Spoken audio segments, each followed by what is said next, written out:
just make a couple additional comments. There was the report in the New York Post about one of what they're doing, what Biden administration's doing. They're flying in people who came illegally, dumping a lot in Jacksonville in the middle of the night.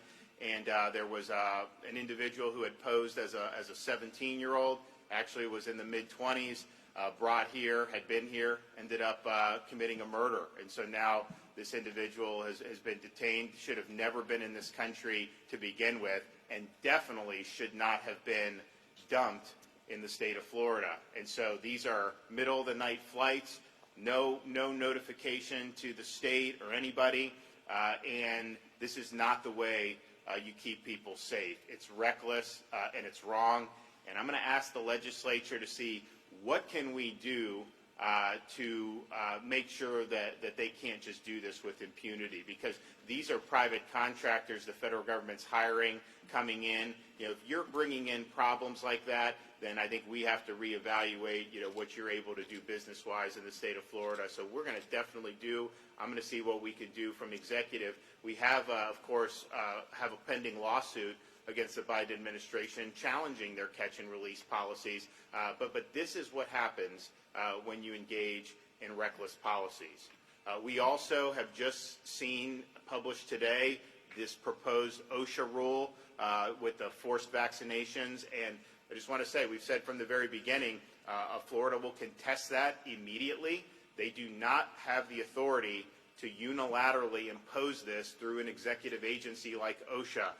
If you read what they're saying this is an imminent danger. It's got to be an emergency rule. These people have been working this whole time. They've been working for a year and a half. They've been working. They announced that they were going to do this in September. It took them 6 weeks to write the rule, and it doesn't go into effect until January. So they're abusing emergency power to be able to do what they would not be able to get through the Congress and do in a constitutional way. And so we are going to be challenging that. And I think this rule is absolutely going down. And it's just not something that is appropriate. Forget about even the substantive issue, which is a legitimate thing. I mean, you know, my view is, and we're going to have the legislature come in a couple of weeks, is, you know, people should not be in a situation where they're faced with the jab or their jobs.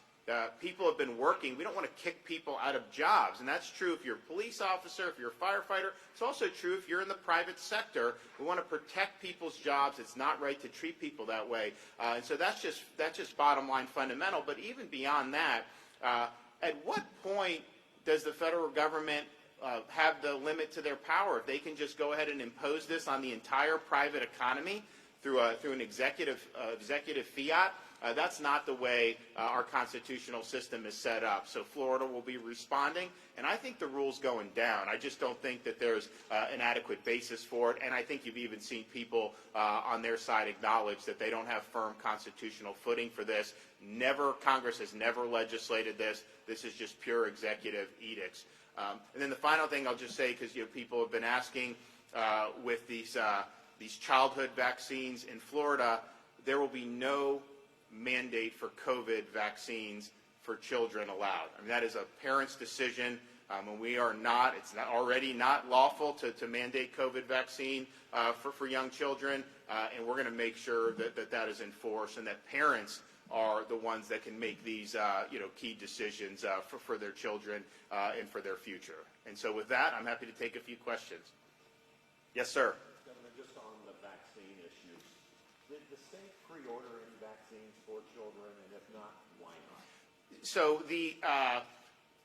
we basically months ago have the vaccines are going to everybody in the normal medical system the way it is. So it's like we're not doing vaccine sites. They're at the pharmacies. They're readily available for everybody. I don't think that there's any difference in the vaccine that's doing. I think they may take a lower dosage. So there's no shortage of availability of any of that, but it's not something that the state is administering at this point. That we basically got it through the whole economy in April, and so it's been available at every drugstore since then. All right, thanks guys. We'll see you soon.